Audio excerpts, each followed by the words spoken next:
Chapter 46। जब अदालत में सन्नाटा छा गया तो अभिजीत ने खड़े होकर अपनी दलील पेश की और जज रीना का ध्यान अपनी ओर खींचा। इसके बाद उन्होंने उसे बोलने की इजाज़त दे दी। अभिजीत उठे और शांत स्वर में कुछ कदम आगे बढ़ते हुए उन्होंने कहा, महामहिम, मैं जो कहने जा रहा हूँ वो शायद इस मामले से असंबंधित लगे, लेकिन मेरा विश्वास करें, ये मामले से गहराई से जुड़ा हुआ है। मेरा मुवक्किल अमन न केवल प्रतिवादियों के हाथों दुर्व्यवहार और दुर्व्यवहार का शिकार है, बल्कि उनकी धोखेबाजी की योजनाओं का मोहरा भी है। उसे धोखे से गोद लिया गया, उसके साथ क्रूरता की गई और उसे उसकी सही पहचान से वंचित रखा गया।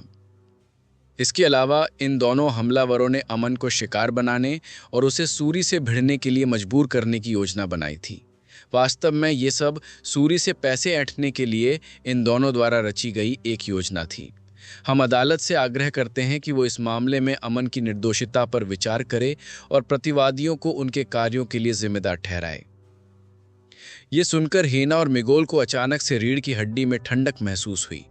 हेना को खास तौर पर अपना संयम बनाए रखने के लिए संघर्ष करना पड़ा। तुमने क्या कहा जानवर? वो चिल्लाई। चुप रहो, न्यायाधीश रीना ने हथौड़ा चलाते हुए व्यवस्था बनाए रखने की मांग की। श्रीमती हेना, यदि आप चिल्लाना जारी रखेंगी तो हमें आपको बलपूर्वक अदालत कक्ष से बाहर निकालना पड़ेगा। इस बीच मार्था ने सूरी को चुटकी काटते हुए आश्चर्य से पूछा, अब कहानी में अचानक से ये क्या मोड़ आ गया? मैं कैसे जान सकता हूँ? सूरी ने उदास भाव से उत्तर दिया। अमन, क्या इस मामले में कुछ कहना है तुम्हारे पास? जज रीना ने पूछा। उनकी नजरें कोमल किंतु जांचपूर्ण लग रही थीं। अमन ने गहरी सांस ली और अदालत को संबोधित करने का साहस जुटाया। महाराज, मैं बस इतना कहना चाहता हूं कि अभिजीत ने जो कुछ भी कहा है वो सच है। मैं अपने दत्तक माता पिता हेना और मिगोल के हाथों वर्षों से दुर्व्यवहार सह रहा हूं। उनके शब्द हवा में भारी थे। उनके रहस्योद्घाटन का वजन अदालत कक्ष में स्पष्ट रूप से महसूस किया जा सकता था। न्यायाधीश रीना ने गंभीरता से सिर हिलाया और अमन को अपनी बात जारी रखने के लिए प्रेरित किया। अमन ने अपनी आवाज में दृढ़ता दिखाते हुए कहा, महाराज, मैंने शारीरिक और भावनात्मक शोषण सहा है और मेरे पास इसे साबित करने के लिए सबूत भी है। उन्होंने मेरे साथ ऐसा व्यवहार किया जैसे मैं कुछ भी नहीं हूँ, बकवास की तरह। मेरे लिए जीने का हर दिन एक यातना था। जब अमन बोल रहा था तो हेना और मिगोल ने एक दूसरे को असहज दृष्टि से देखा। उनके हाव भाव से परेशानी और घबराहट का मिश्रण झलक रहा था। उनके वकील जॉनसन की आंखें भय से बड़ी हो गईं और वो अपने मुवक्किलों को घूर रहे थे, मानो चुपचाप पूछ रहे हों, ये क्या बकवास है? बाल उत्पीड़न? क्या तमाशा चल रहा है? सामान्यतः एक वकील को हर डिटेल की जानकारी होनी चाहिए, क्योंकि एक छोटी सी चूक भी महत्वपूर्ण त्रुटियों का कारण बन सकती है। जब अमन ने बोलना खत्म किया तो जज रीना हेना और मिगोल की ओर मुड़ी। उन्होंने दृढ़ता से पूछा, क्या इन आरोपों में कोई सच्चाई है? मिगोल ने जोर से अपना सिर हिलाया। नहीं महाराज, ये अमन और उसके वकील द्वारा अपने गलत कामों से ध्यान हटाने के लिए लगाए गए निराधार आरोप है। झूठ, झूठ, उसने जो कुछ कहा सब झूठ है। हिना ने विनती की और रोने लगी। हमने उससे बहुत प्यार किया है। क्या आप हमारे साथ ऐसा व्यवहार करते हैं? ये आरोप अपमानजनक और झूठे हैं। जब न्यायाधीश रीना अपने समक्ष विरोधी गवाहियों पर विचार कर रही थीं, तो अदालत कक्ष में तनाव का माहौल हो गया। फिर वो हेना और मिगोल की ओर मुड़ी। उनकी नजरें पहनी थी। उन्होंने दृढ़ता से पूछा, क्या आप इन आरोपों से इनकार करते हैं? अगर ये झूठ साबित हुआ तो? मिगोल ने सहमति में सिर हिलाया। हमने हमेशा अमन की देखभाल की है और उसे अपने बच्चे की तरह रखा है। ये आरोप झूठ के अलावा कुछ नहीं है। अभिजीत खड़ा हो गया। आपका सम्मान। मेरे पास अमन के दावों को समर्थन देने के लिए सबूत है। उन्होंने दस्तावेजों का एक फोल्डर दिखाते हुए कहा, मेडिकल रिकॉर्ड्स, गवाहों के बयान और दुर्व्यवहार की रिकॉर्डिंग्स। अभिजीत द्वारा साक्ष्य प्रस्तुत किए जाने पर अदालत कक्ष में सन्नाटा छा गया। प्रत्येक साक्ष्य अमन की गवाही को बल प्रदान कर रहा था। जैसे ही अमन की पीड़ा की सच्चाई को नकारा नहीं जा सका, तो महामहिम के चेहरे पर सहानुभूति के भाव आ गए।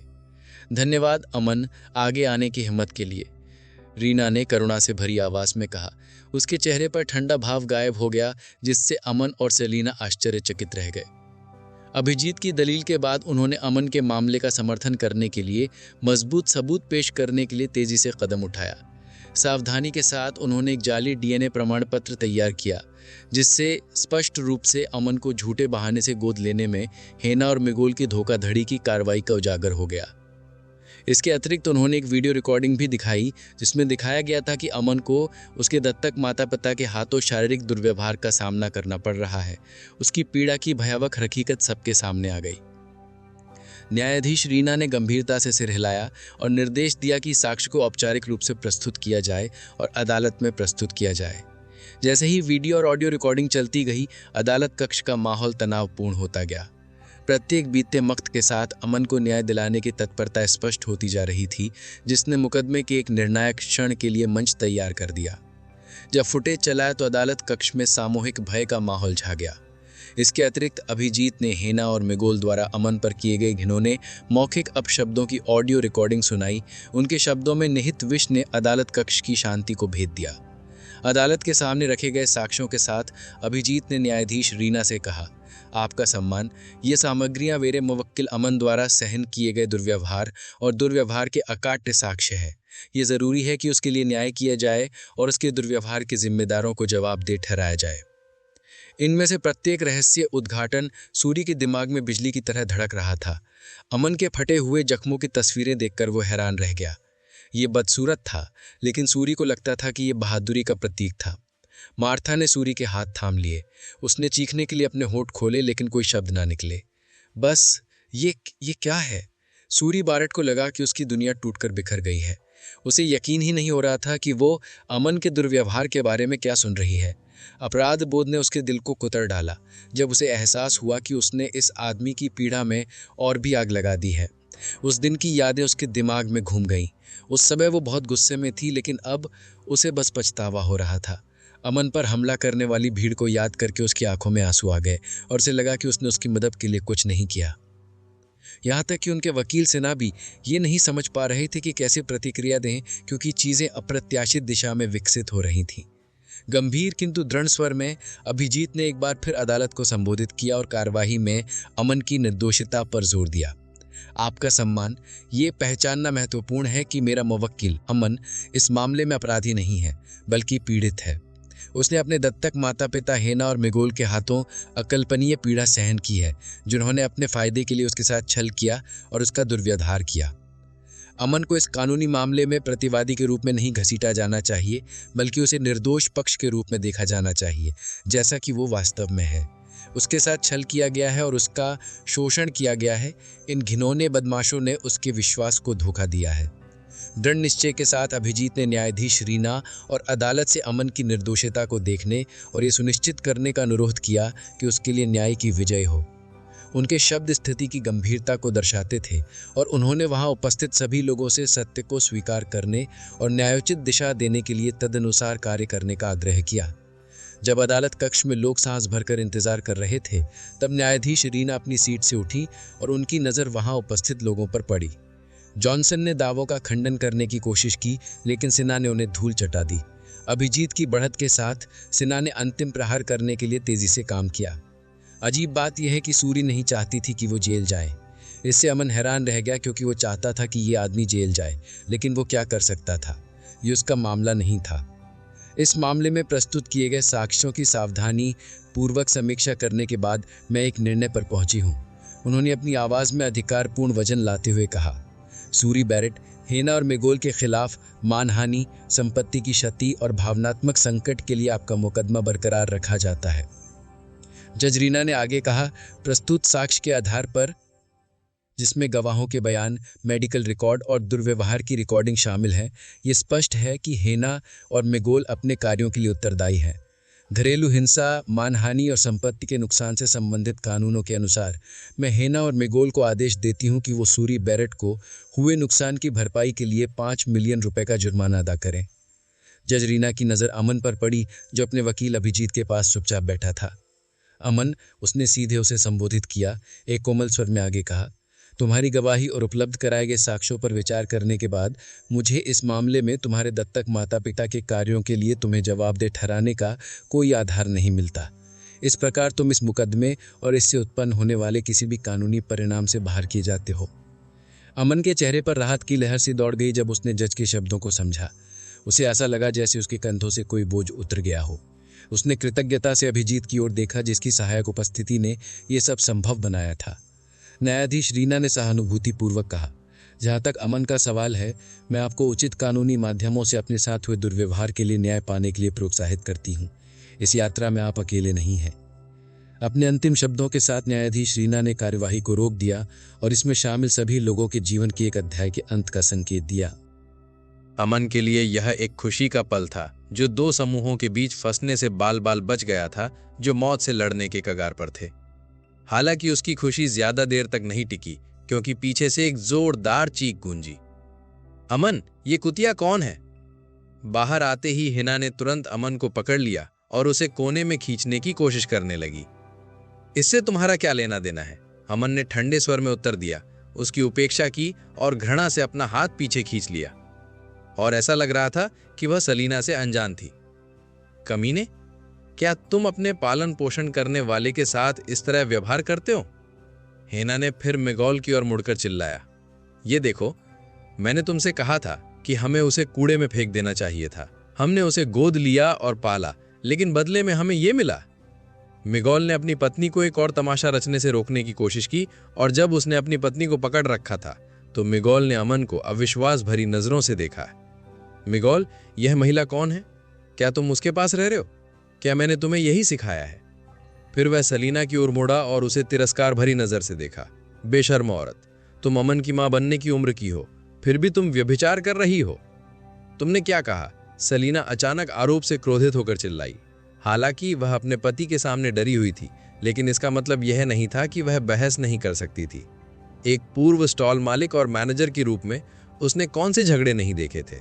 बस इतना था कि उसके पति के साथ उसकी स्थिति काफी अनिश्चित थी, जिससे वह कुछ भी बोलने में हिचकिचाती थी। तुम दोनों सोचते हो कि मैं जेम्स के साथ तुम्हारे संदिग्ध सौदे के बारे में नहीं जानता क्या?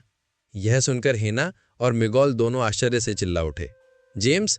जा कौन है? अरे! मिगोल और हेना के शरीर एक पल के लिए कांप उठे। एक क्षण के लिए माहौल ठंडा सा हो गया जब उन्होंने देखा कि अमन उन्हें ठंडी निगाहों से देख रहा है। मुझे यकीन नहीं होता कि तुम दोनों इतने गंदे दिमाग वाले हो। मैं उसे अपनी चाची की तरह मानता हूं, जो मेरी परवाह करती थी, तुम दोनों की विपरीत, जिन्होंने न केवल मेरे साथ दुर्व्यवहार किया बल्कि अपने फायदे के लिए मेरा इस्तेमाल भी किया। ये कहते हुए अमन आगे बढ़ा और हिना के कानों में फुसफुसाया। कुतिया, मुझे पहले से ही सब कुछ पता है जो तुमने किया है। मेरे पास तुम्हारे सभी गलत कामों के सबूत हैं। अगर तुम नहीं चाहती कि दुनिया तुम्हारा घिनौना सच जाने तो मेरे साथ खिलवाड़ करना बंद करो।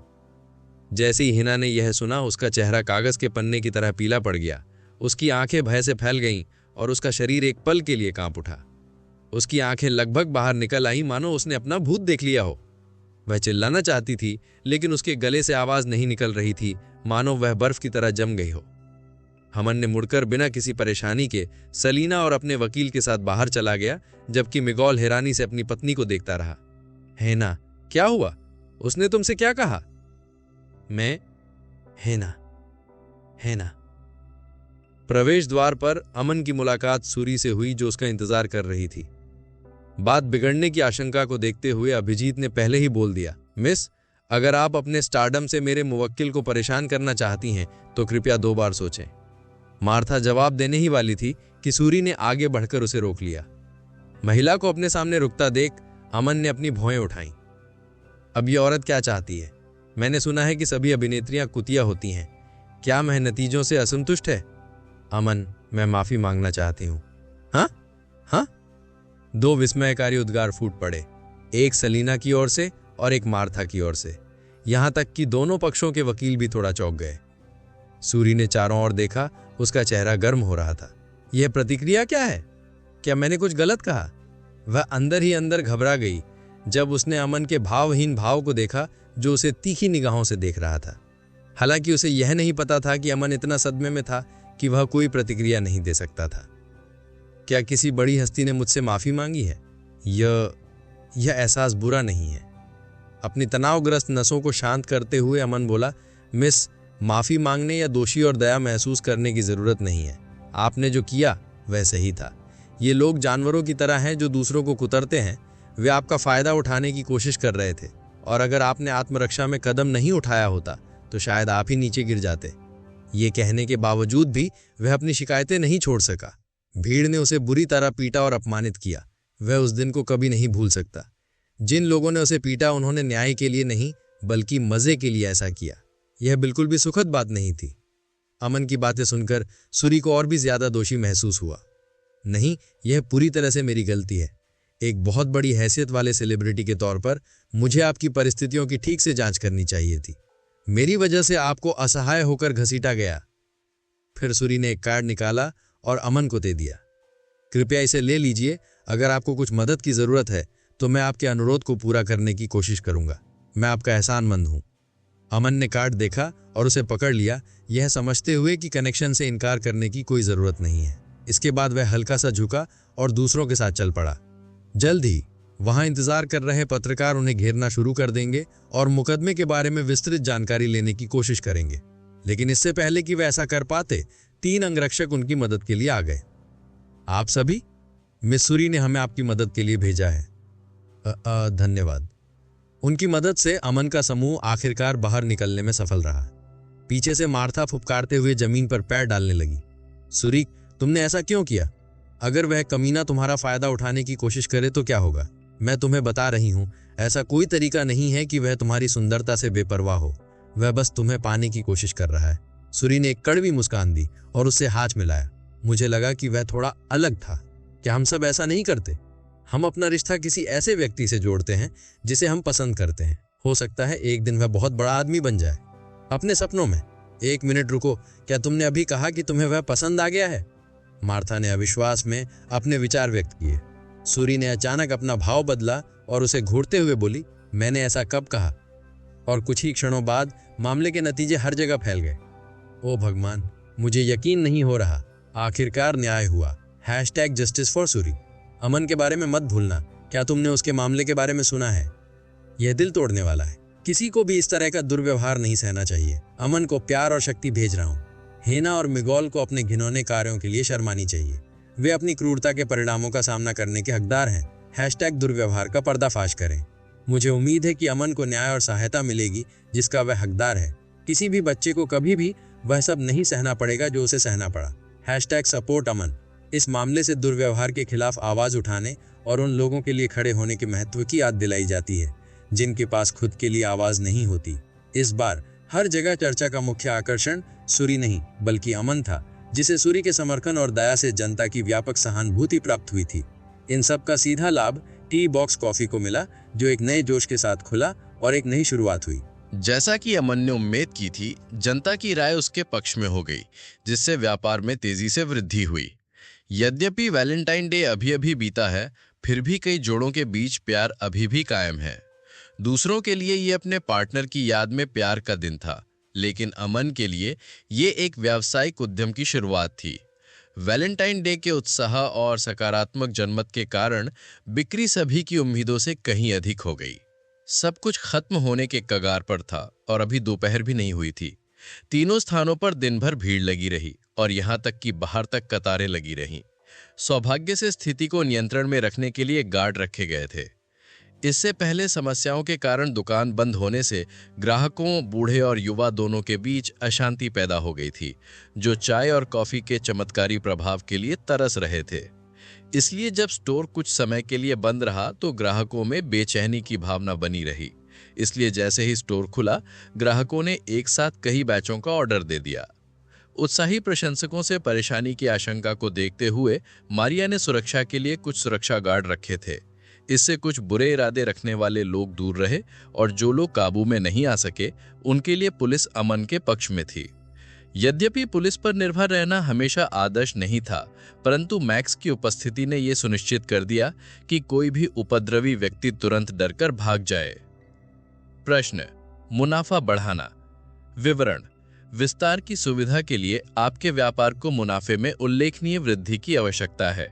इसके लिए दुकान के दैनिक औसत लाभ को 3 गुना करना पड़ेगा, जिससे इसके विकास के लिए एक ठोस वित्तीय आधार सुनिश्चित हो सके।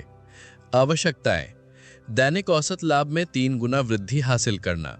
उपलब्धि स्थिति: 1.7 मिलियन रुपए कमाए।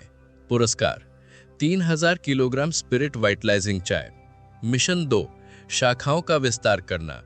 विवरण: आपके व्यापार के फलने फूलने के साथ एक नई शाखा स्थापित करके इसकी पहुंच को व्यापक बनाने का समय आ गया है। ये रणनीतिक कदम दुकान की प्रतिष्ठा को शहर भर में पहचान दिलाएगा, जिससे घर घर में इसकी पहचान मजबूत होगी। आवश्यकताएं: मुख्य शाखा के लाभ मार्जिन के बराबर लाभ कमाते हुए एक नई शाखा को सफलतापूर्वक शुरू करना और संचालित करना।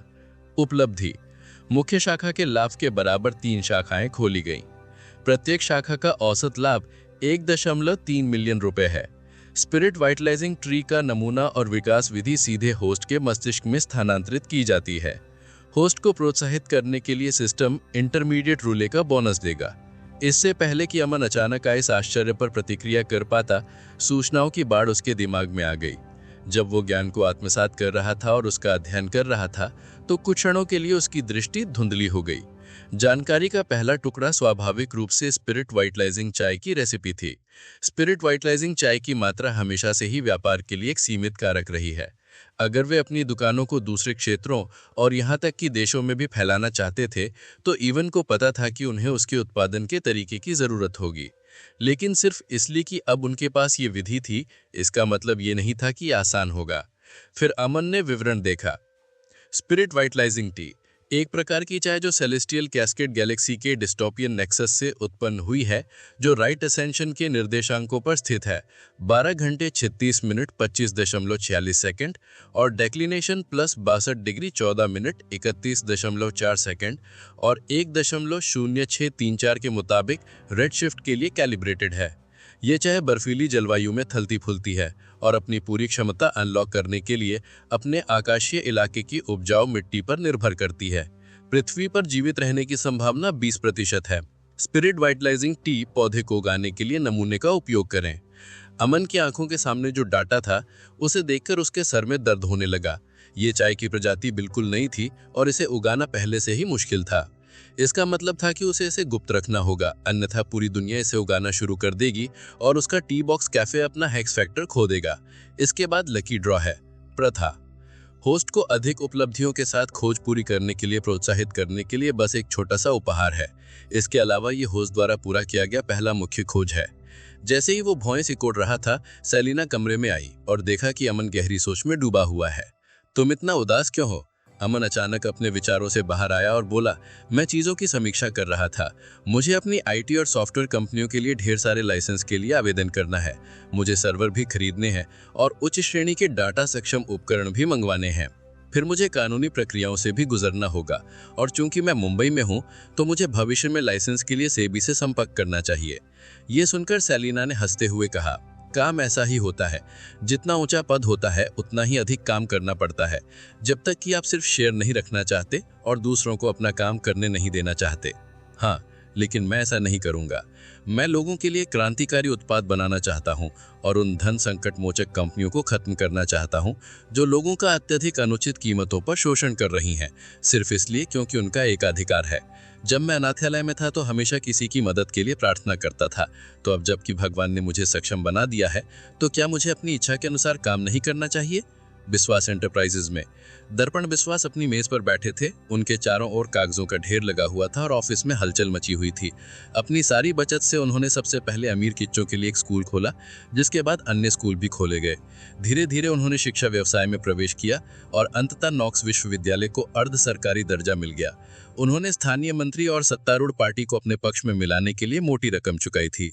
इस तरह से उन्होंने अंततः विश्वास एंटरप्राइजेज का निर्माण किया, जिसकी 5 राज्यों में शाखाएं थी, जिससे उनकी कुल संपत्ति 15 करोड़ अमेरिकी डॉलर हो गई। शिक्षा क्षेत्र में लंबा समय बिताने और अन्य उद्यमों में निवेश करने के बाद अंततः उन्हें अपना अगला मौका मिल गया। उनकी दिलचस्पी टी बॉक्स कैफे में नहीं थी, बल्कि उनके द्वारा बेचे जाने वाले उत्पादों की रेसिपी में थी। उन्हें आश्चर्य हुआ कि वे जो चाय और टॉफी इस्तेमाल करते थे, वो लोकल स्टोर से आती थी। तो सवाल ये था कि वे ऐसा प्रभाव कैसे पैदा करने में सक्षम थे। तभी उन्हें दस्तक सुनाई दी और अनुमति देते ही उनका सचिव असहज दिखते हुए अंदर आया। विश्वास ने उसके चेहरे पर घूरा, फिर उसकी नजर उसकी गर्दन पर गई और फिर क्लीवेज की ओर। सचिव उसकी निगाहें देखकर शर्मा गया। सर, मेरे पास एक परेशान करने वाली खबर है। ये क्या है? उसने बड़े धीमे आवाज में पूछा। टी बॉक्स कैफे की बिक्री जो कम हो गई थी, अब बढ़ गई है। हमने वहां जो लोग भेजे थे उनके अनुसार ये हमेशा भरा रहता है। जहां तक परेशानी खड़ी करने के हमारे प्रयासों का सवाल है, कुछ को अंगरक्षकों ने नाकाम कर दिया और हमारे कुछ कार्यकर्ताओं को गिरफ्तार कर लिया गया। विश्वास ने अपने कई कर्मचारियों को उन पर नजर रखने के लिए लगा रखा था और यहाँ तक कि उन्होंने जानकारी खरीदने के लिए कर्मचारियों को रिश्वत देने की कोशिश की, लेकिन कुछ भी ठोस नहीं मिला। एक मृत अंत का सामना करते हुए वे अंततः अमन तक पहुंचे, लेकिन उस बिगड़ेल लड़के ने उनकी कोई परवाह नहीं की। विश्वास को उम्मीद थी कि जब वो पैसे की ऑफर करेंगे तो वो उनके सामने गिड़गिड़ाएगा, लेकिन उसने ऐसा नहीं किया और ऐसी सेल के साथ यह संभव नहीं था कि वो इसे बेचकर अपने ही पैर पर कुल्हाड़ी मार ले, जब तक कि वो मूर्ख ना हो। अगर हम लोगों को भेजकर परेशानी खड़ी करते रहेंगे तो कोई चुप रहने वाला हमारे बारे में कुछ ना कुछ बता सकता है। सचिव ने सब कुछ बताते हुए सुझाव दिया। उन्होंने गंभीर स्वर में सिर हिलाया और अन्य विवरण जैसे कि उनकी सप्लाई चैनल में झांकने के बारे में पूछा। हम चैनल को बाधित नहीं कर सकते क्योंकि वे किसी बड़े डिस्ट्रीब्यूटर से सामान नहीं खरीद रहे हैं, बल्कि स्थानीय स्तर पर ही सामान खरीद रहे हैं।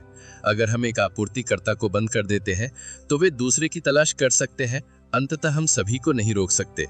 दर्पण ने जब उसकी बात ध्यान से सुनी तो उसका चेहरा उदास हो गया। वो ऐसा इसलिए करता रहा, जानकारी को आत्मसात करते हुए कभी कभी सिर भी हिलाता। सचिव की बात खत्म होने के बाद वो अपनी कुर्सी पर पीछे झुक गया और अपनी उंगलियां ठोड़ी के नीचे दबाते हुए बोला, आप जा सकते हैं, साथ ही इस पर नजर रखना। उसके जाने के बाद दर्पण गहरी सोच में डूब गया। कुछ क्षण सोचने के बाद उसने अंततः आ भरी। ऐसा लगता है कि मुझे छल कपट और हिंसा का सहारा लेना होगा। अमन, तुम इसका दोष मुझ पर मत डालना। आखिरकार इस दुनिया में सब कुछ व्यापार है। जबकि अमन और अन्य लोगों के चारों ओर खुशी और उल्लास का माहौल था, मिगोल और हेना को मीडिया द्वारा परेशान किया जा रहा था और साथ ही उन्हें क्रूर, भयावह प्राणी के रूप में चित्रित किया जा रहा था। शुरू से ही उन्हें पता था कि वे लड़ाई नहीं जीत सकते, इसलिए वे बस इसे भटका सकते थे। उन्होंने अमन को नुकसान पहुंचाने और सूरी पर दोष मढ़ने की योजना बनाई थी, लेकिन कौन जानता था कि छोटा जानवर इस आपदा से बच जाएगा। अगर अमन को नुकसान पहुंचा होता तो वे सारा दोष सूरी पर मढ़ सकते थे। अफसोस, उनके जख्मों पर नमक छिड़कते हुए उन पर 2.5 मिलियन रुपए का जुर्माना लगाया गया। शुरुआती सजा 2 साल की कैद थी, लेकिन वे भारी जुर्माना भरकर जेल से बाहर निकलने में कामयाब रहे। इसके अलावा सूरी ने सार्वजनिक रूप से माफी मांगने की मांग की तथा धमकी दी कि यदि ऐसा नहीं हुआ तो वे उन पर दबाव डालना बंद नहीं करेंगी। लेकिन फिलहाल ये कोई महत्वपूर्ण या गंभीर मामला नहीं है। खिड़की के पास खड़े मिगोल ने गहरी सांस लेकर अपनी पत्नी की ओर देखा। सामान्य दिनचर्या के अनुसार उसकी पत्नी पहले ही गुस्से से भड़क जाती और गाली गलौज करने लगती। उसके जैसी कंजूस औरत के लिए एक पैसा खोना ही उसे पागल कर देने के लिए काफी था। लेकिन इस स्थिति में वे इन सब के बारे में सोचने की स्थिति में नहीं थी। हेना को बहुत आश्चर्य हुआ। अमन की बात सुनकर उसका चेहरा पीला पड़ गया। निगलते हुए हिना ने कांपती आवाज में पूछा, मिगोल, क्या होगा अगर अमन को सब पता चल जाए तो? और अगर सहयोग से उसे अपने माता पिता के बारे में भी सच्चाई पता चल जाए और वे उन्हें खोजने निकल पड़े तो हम। उसने अपनी बात पूरी नहीं की, लेकिन मिगोल को पता था कि उसका क्या मतलब था। यदि अमन अपने असली माता पिता से मिलने में कामयाब हो जाता और उन्हें पता होता कि क्या होगा, तो उनका जीवन मौत से भी बदतर होता। उनके लिए तो मृत्यु भी दया होगी। आखिरकार उनके माता पिता कोई साधारण व्यक्ति नहीं थे। हेना थोड़ा हिचकिचाई, फिर एक गहरी सांस ली और बोली, क्या हमें उसे सूचित करना चाहिए? क्या? मिगोल ने भय से उछलते हुए चिल्लाया, क्या तुम पागल हो गए हो? क्या तुम्हें याद नहीं कि उसने हमसे कहा था कि हम उसके सामने ना आए? लेकिन अब हम क्या कर सकते हैं? अगर अमन आ गया तो उसकी योजना विफल हो सकती है। हमें उसे सूचित करना चाहिए और मदद मांगनी चाहिए। हेना ने मुंह बनाते हुए जवाब दिया, हम कुछ पैसे भी मांग सकते हैं। मिगोल के माथे की नसें उभर आईं। उसने हमेशा खुद को नियंत्रित करने और इस कुतिया औरत के साथ धैर्य रखने की कोशिश की थी, लेकिन इस बार वे ऐसा नहीं कर सका। अरे यार, क्या तुम अभी भी पैसे के बारे में चिंतित हो? तुम्हें कितना पैसा चाहिए कुतिया? हमारे पास पहले से ही लाखों है, तुम्हें और कितना चाहिए? क्या तुमने मुझे कुतिया कहा? तुम बूढ़े बूढ़े। हैना ने तुरंत मिगोल पर एक फूलदान फेंका जो बाल बाल बच गया। तुम एक पागल कुतिया हो। तुमने मुझे फिर से ऐसा कहा, मैं मरते दम तक लड़ूंगी। दोनों के बीच जमकर लड़ाई हुई। मिगोल ने हैना को थप्पड़ मारा। उसने मिगोल का चेहरा खरोच दिया। एक संक्षिप्त घरेलू युद्ध के बाद अंततः दोनों के बीच समझौता हो गया। मैं फोन करूंगा, मिगोल ने अनिच्छा से उत्तर दिया, जिससे हैना चौंक गई। हैना की ओर देखते हुए मिगोल ने कड़वाहट से मुस्कुराते हुए कहा, हमारे पास कोई और विकल्प नहीं है, उसे सूचित करना ही बेहतर है। अपना मन बना लेने के बाद उन्होंने अपना स्मार्टफोन निकाला और नाम खोजने लगे। हैना ने मिगोल के कांपते हाथों को देखा। वास्तव में उसका दिल भी डर से भर गया था। शांत हो जाओ मिगोल, तुम इसे और बदतर कर दोगे। सिर हिलाते हुए मिगोल ने अंततः नंबर डायल किया। तभी दरवाजे की घंटी बजी। हैना ने देखा कि मिगोल कॉल पर ध्यान दे रही है और उसे दस्तक नहीं सुनाई दे रही है, इसलिए उसने आगे बढ़कर दरवाजा खोला। लेकिन जैसे ही उसने दरवाजा खोला, एक जोड़ी हाथों ने उसकी गर्दन पकड़ ली और उसे चुप कराने के लिए उसके होंठ बंद कर दिए। ये हलचल देखकर मिगोल उछल पड़ा और चिल्लाने लगा, हैना। चिल्लाने की कोई जरूरत नहीं है। मिगोल का शरीर जैसे ही कॉल पर आवाज सुनकर जम गया। जल्द ही उसने देखा कि 6 लोग अंदर घुस आए। घबराए हुए मिगोल ने भागने के लिए इधर उधर देखा। कोई रास्ता न देखकर उसने खिड़की से बाहर कूदने का निर्णय लिया। वे जानता था कि वे एक बारूदी सुरंग में जा फंसा है और अगर उसे जीवित रहना है तो उसे भागना होगा। अफसोस, घुसपैठिए स्पष्ट रूप से अपने ही गिरोह के थे। कुछ ही क्षण में बिजली की गति से एक आदमी ने मिगोल पर हमला किया और उसे अपने अधीन कर लिया। तभी एक आदमी ने फोन निकाला और मिगोल के कानों के पास रखा। मैंने तुमसे कहा था कि तुम उसे अच्छे से रखो और शांत रहो, लेकिन ऐसा लगता है कि या तो मेरे निर्देश स्पष्ट नहीं थे या फिर तुमने वारिस को अपशब्द कहने की हिम्मत विकसित कर ली है। नहीं, मैं निर्दोष हूं। ये हैना है। इस कुतिया ने उसके साथ दुर्व्यवहार किया है। मैंने उसके साथ अपने बच्चे की तरह व्यवहार किया है। तुम बेकार हो। तुम एक साधारण मामला भी नहीं संभाल सकते। अब जबकि उसे पता चल गया है कि तुम उसके माता पिता नहीं हो, तो वे निश्चित रूप से अपने असली माता पिता की तलाश करेंगे। एक क्षण का विराम हुआ। मेरे पास एक समझौता है जो मुझे मेरे परिवार के सदस्यों को नुकसान पहुंचाने से रोकता है, लेकिन इसका मतलब ये नहीं कि आप सुरक्षित रहेंगे। नहीं, प्लीज मेरी बात सुनो। मुझे एक मौका दो। प्लीज मुझे एक और मौका दो। मिगोल चिल्लाया और हैना को तलाशा। उसकी हालत देखकर उसकी आंखें फटी की फटी रह गईं। उसका शरीर टेढ़ा हो गया था और वह गेंद की तरह सिकुड़ गई थी और डर से कांप रही थी। अब तुम्हारे अस्तित्व की कोई आवश्यकता नहीं है। उन सरल शब्दों ने मिगोल की किस्मत तय कर दी, जो पीड़ा से चिल्लाने लगा। दूसरी ओर सेलिना अधिक काम के कारण वापस चली गई, जबकि अमन कुछ बचे हुए काम निपटाने के लिए वहीं रुक गया। उसने कुछ शेयरों में निवेश किया। उन्होंने अदानी ग्रीन एनर्जी के शेयर खरीदे, जो हिसेनबर्ग की शॉर्ट सेलिंग के कारण गिर रहे थे, जिसके परिणाम स्वरूप उन्हें काफी नुकसान हुआ। हालांकि अमन जानते थे कि सरकार के समर्थन और नए टेंडर ऑर्डर के साथ ये फिर से उभरेगा। इसके बाद वे एक और वकील से मिलने गए। अभिजीत ने इस क्षेत्र के एक विशेषज्ञ की व्यवस्था कर रखी थी। जैसे ही अमन ने प्रवेश किया, उसकी नजरें मॉडर्न ऑफिस पर पड़ी और वे श्री पटेल के सामने पाया, जो एक अनुभवी वकील थे और जिन्हें इस विशेष क्षेत्र में काफी अनुभव था। अमन ने गंभीर भाव से अपने और श्री पटेल के बीच रखे कानूनी दस्तावेजों के ढेर को देखा। श्री पटेल, मैं आईटी सॉफ्टवेयर कंपनी स्थापित करने के लिए दस्तावेजों को अंतिम रूप देने के लिए उत्सुक हूं।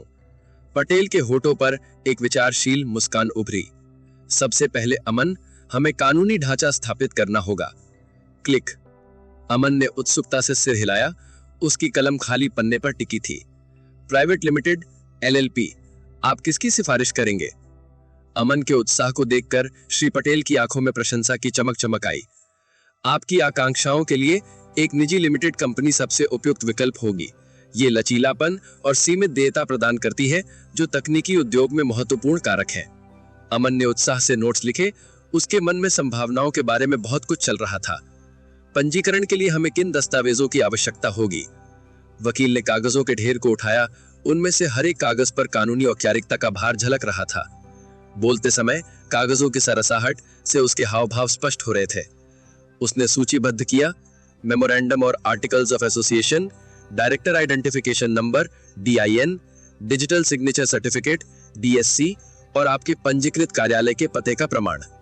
अमन ने सिर हिलाया और दृढ़ निश्चय के साथ जानकारी को आत्मसात किया। मैं बिना किसी देरी के उन्हें इकट्ठा कर लूंगा। उनकी बातचीत सहजता से GST पंजीकरण की जटिलताओं पर आ गई, जो कराधान के जटिल जाल से निपटने के लिए एक आवश्यक कदम था। जब आपका टर्नओवर सीमा से अधिक हो जाएगा तो हम इसे संभाल लेंगे, उन्होंने उन्हें आश्वस्त किया। अमन ने राहत की सांस ली और पटेल की मदद के लिए आभार व्यक्त किया। और बौद्धिक संपदा अधिकारों के बारे में क्या? पटेल की आंखों में प्रशंसा की चमक आई। आह, आपकी रचनाओं की सुरक्षा सर्वोपरि है, उन्होंने पुष्टि की। हम ये सुनिश्चित करेंगे कि आपके सॉफ्टवेयर कोड को कॉपीराइट और आपकी कंपनी के नाम और लोगों को ट्रेडमार्क के साथ पंजीकृत करके सुरक्षित रखा जाए। मार्गदर्शन के लिए आभारी होकर अमन ने अपना हाथ आगे बढ़ाया। धन्यवाद मिस्टर पटेल। कुछ दिनों बाद अमन स्वयं को कंप्यूटर स्क्रीन के सामने पाया। उसकी उंगलियां कीबोर्ड पर नाच रही थीं तथा वे सावधानी से पेटेंट के लिए आवेदन तैयार कर रहे थे। अमन ने बहुत ही सावधानी से पेटेंट आवेदन भरा, कोड जिपर की अनूठी विशेषताओं और कार्यप्रणालियों का विवरण दिया। जैसे ही उसने सबमिट बटन पर क्लिक किया, उस पर गर्व की लहर छा गई। जैसे ही स्क्रीन पर पुष्टिकरण संदेश चमका, अमन मुस्कुराए बिना नहीं रह सके। यात्रा अभी समाप्त नहीं हुई थी, लेकिन प्रत्येक कदम के साथ वे IT सॉफ्टवेयर साम्राज्य बनाने के अपने सपने को साकार करने के एक कदम करीब पहुंच रहे थे। नए दिन ने अमन को कई उपहार दिए, जिसने उसे अंदर तक झकझोर दिया। ईमेल देखते हुए उसकी आंखें लैपटॉप स्क्रीन पर चिपकी हुई थीं। क्या तुम मुझसे मजाक कर रहे हो? अमन ने बॉम्बे में एक निजी जासूस को काम पर रखा था ताकि वो दूर से हीना और मिगोल पर नजर रख सके। उसे पता था कि यह सब अभी खत्म नहीं हुआ है। जब किसी को किनारे पर धकेल दिया जाता है तो लोग अपने नुकीले दांत दिखाने में संकोच नहीं करते, इसलिए उसे तैयार रहने की जरूरत थी। लेकिन अब उसे एक संदेश मिला था जिसमें बताया गया था कि हेना और मिगोल गायब हो गए हैं। उन्होंने अपने होटल से चेकआउट नहीं किया था, वे बस गायब हो गए। होटल ने पुलिस में शिकायत दर्ज कराई है जो उनकी तलाश कर रही है, लेकिन अभी तक कोई नतीजा नहीं निकला है। एक पल के लिए अमन के दिल में एक खालीपन सा छा गया, जिससे वो अपना संयम खो बैठा। ये बहुत दर्दनाक था। इससे भी अधिक आश्चर्य की बात यह थी कि CCTV कैमरे कुछ मिनटों के लिए बंद कर दिए गए थे। ये कोई सरल मामला नहीं लग रहा था, बल्कि ऐसा लग रहा था कि इसमें कुछ बड़ा मामला शामिल है, जो उन्होंने शुरुआत में सोचा था। जब वो ये सब सोच रहा था तो उसे मारिया का फोन आया। नमस्ते। हाँ, मैं ठीक हूं। क्या मुझे जल्दी वापस आना होगा? क्यों? अब क्या हुआ? अमन, जो ईमेल पढ़ते समय सामान्य रूप से बोल रहा था, स्तब्ध रह गया। बहुत कुछ सुनने के बाद उसने फोन रख दिया और अपनी कुर्सी पर बैठ गया। अरे, आखिर क्या हो रहा है? सिस्टम, क्या मेरा जन्म उस समय हुआ जब कई बदकिस्मत लोग मर गए? मेजबान, मैं झूठ नहीं बोल सकता, इसलिए बेहतर होगा कि मैं चुप रहूं। लानत है। अमन ने अपनी किस्मत और उस कमीने को कोसा जो इस सब के पीछे था। जब सब कुछ ठीक चल रहा था, तभी अचानक एक और मुसीबत आकर उसे थप्पड़ मारने लगी। उनके टी बॉक्स कैफे से चाय पीने के बाद किसी व्यक्ति की भोजन विषाक्तता के कारण मृत्यु हो गई थी। आखिर में किससे मजाक कर रहे थे?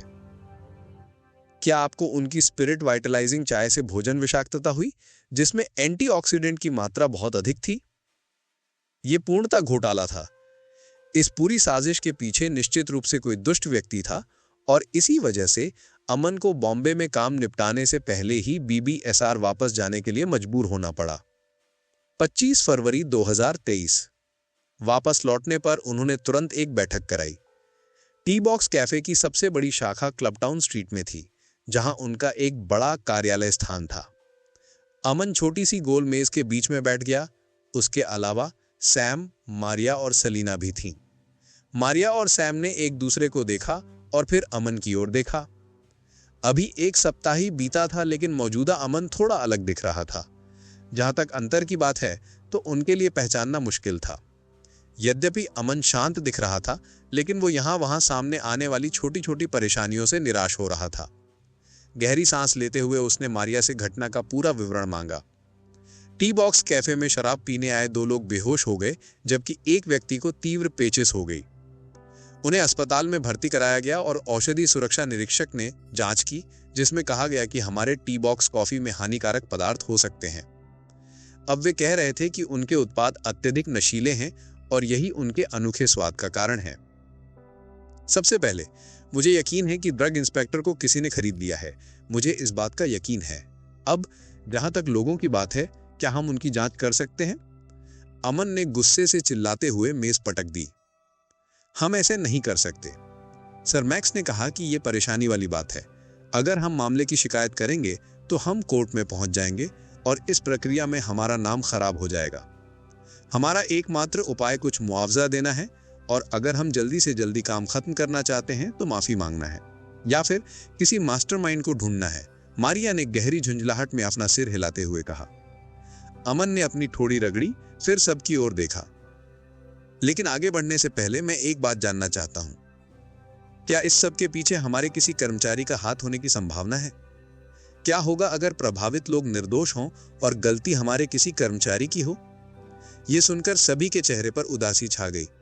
मामला बिगड़ता देख सेलिना ने चुप्पी तोड़ी। ये हो सकता है और ये हो सकता है।